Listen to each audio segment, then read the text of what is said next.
So I've been in lockdown for about 2 months now, maybe 6 to 8 weeks, but the restrictions are beginning to lift. And what I want to encourage you with today is what needs to be left behind in the lockdown period. What is God trying to cut off?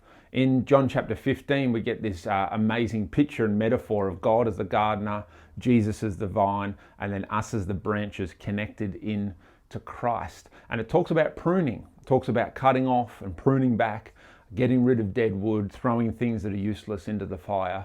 And as I talk to people, pastor people in my own church, a lot of people have been able to use this time of lockdown to really reflect on their life, on their lifestyle, on their calling, on their future, and on their relationship with God. And in this kind of forced time of solitude and forced time of just being with our family and our children, it's really made a lot of people maybe reassess their values. Definitely hearing a lot of people have meditated on the Word of God, spent extra time with God, really assessed their life, really assessed what they're doing. And I want to encourage you, don't come out of the lockdown and go back to your old lifestyle. As humans, we tend to go with the flow and often just get blown by whatever wind is coming through. And that's going to be a great danger for us coming out of lockdown as we go back to lifestyle as it was before, spending our money, our time, our effort, our resources on the things we did before. I know that God is speaking to us as we come out of the lockdown. Leave behind what is not of God. Leave behind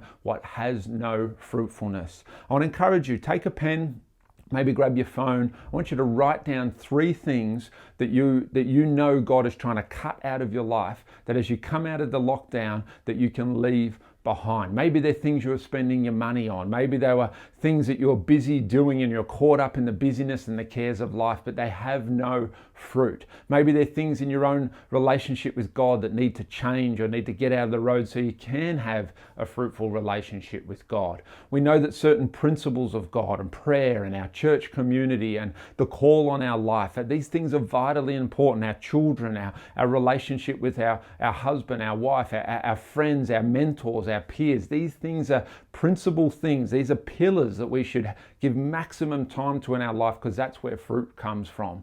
But what does not need your time, and what have you realized during the lockdown, is really dead wood. Write down 3 things, pray about it, commit to God cutting them out so as you come out of these time of restriction in the next few weeks, that you really are a new person. You really are maturing into the next step of what God has for you in your life. I hope that encourages you today. If you can, like this video, share this video, subscribe, do anything you can to help us get the message out. We want more people to know the goodness of God and the gospel of Jesus Christ.